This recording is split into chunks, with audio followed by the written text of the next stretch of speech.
Who else you wrote for? Shit, I wrote for Kurupt, man. Shit, I wrote for Snoop. I wrote for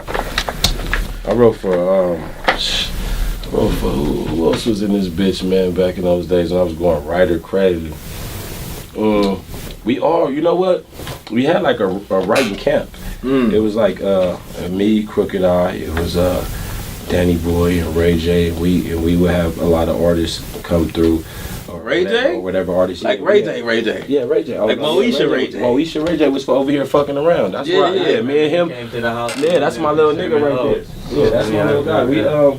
That's my boy, man. We go super way back. We used to stay together and shit. Right when I was staying with Kurupt, after I moved with Kurupt, I started fucking with Ray J. And we just, we just jail. We was on the same shit, fresh niggas in the streets, hitting the clubs, fucking with all those, just doing our thing. We was wilding out. Yeah. We was in the streets heavy though, like for real, the real way. So yeah, nigga can't take his credibility on that. He was in the streets heavy and with Death Row. Yeah. You know what I'm saying? So, I always see the affiliation because based on who you see somebody like associating with, but I never could put two and two together. I'm like, maybe it's just a West Coast thing. But I just saw him the other day at Snoop's event. Cause Snoop did a party at his compound. See, it makes sense. And they was tight, tight. I'm like, bro, it makes sense. I'm telling you, bro. He was around. He was a little baby boy back then, but shit, the nigga was around. You know what I mean? His family. So he was writing bars. Yeah, he was. Well, after that, after the whole, Snoop and Dre and them era, when I came, he was definitely putting his pen to the paper. He was doing hooks for us and all that. He on shit right now that's out. He did the hook for Buntry, rest in peace, my nigga Buntry from the mob, which is Suge's best friend. He rest in peace. We did a song for his funeral that was big, and Ray J on the hook. So like, even as somebody who writes, you think it's like what's your thoughts on like, let's say the Drake and Meek situation, right? Everybody keeps saying, oh, Drake don't write. We can't count him as like one of the top spitters. No, you crazy as hell. You could. I mean, listen, bro. It's only so much you could say, right? And it's only so many ways to put it in your mind, or you'll just be a fucking genius, and you're a genius rapper, and it is what it is. When you illustrating your feelings and your pain through music, the best way you know how, what's wrong with that?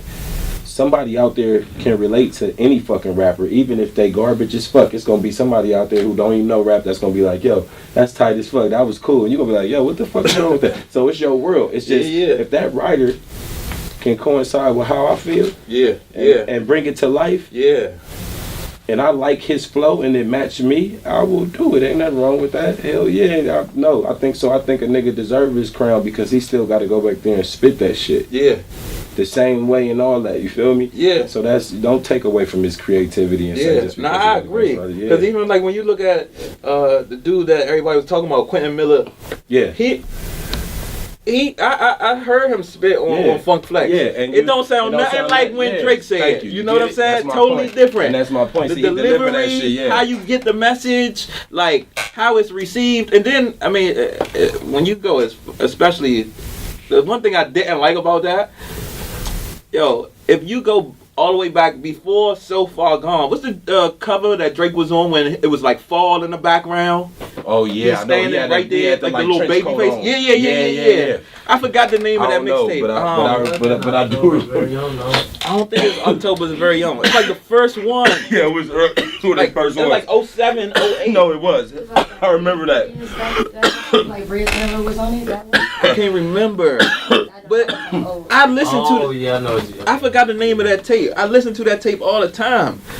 Wasn't nobody writing for him back then, and that nigga was coming with heat. Exactly. That's exactly my point. So don't do that. Don't take away from a man's creativity because he had a ghostwriter. Yeah. You know what I mean, nigga? You probably gonna end up with a ghostwriter. You feel me? If you ain't got one already, it may just happen. You feel me? What if you under certain restrictions with your label, and they say fuck your lyrics? I want this nigga to write for you, and this nigga, and if you don't do this, if you don't spit his shit, we not putting out that record. It out. Then what you gonna do? Oh yeah, I can't. If you had a ghostwriter, you can't be the greatest. Shut the fuck up. Get the fuck out of here. Get the fuck out of here. Nigga, spit your shit and keep that shit moving. Congratulate a nigga and keep it moving. That's it. A nigga nice. Yeah. It is what it is. I always think that's a little bit funny too, because when you're talking about like putting your people on, especially like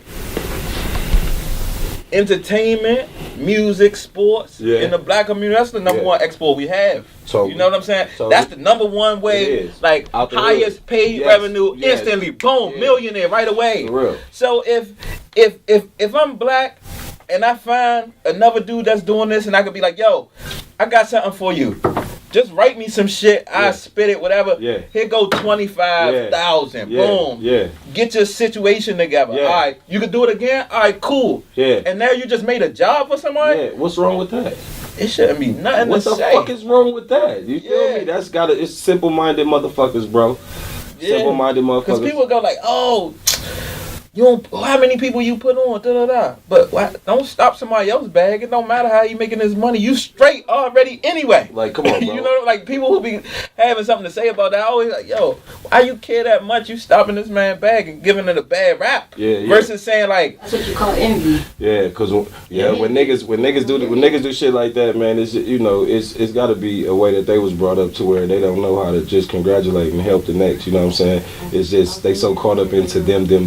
You know, a lot of selfish individuals think like that, and that's fucked up, and that ain't cool. But they out there, you feel me? But if they wasn't out there, it wouldn't make a way for real niggas like us to, you know, continue to do what we do.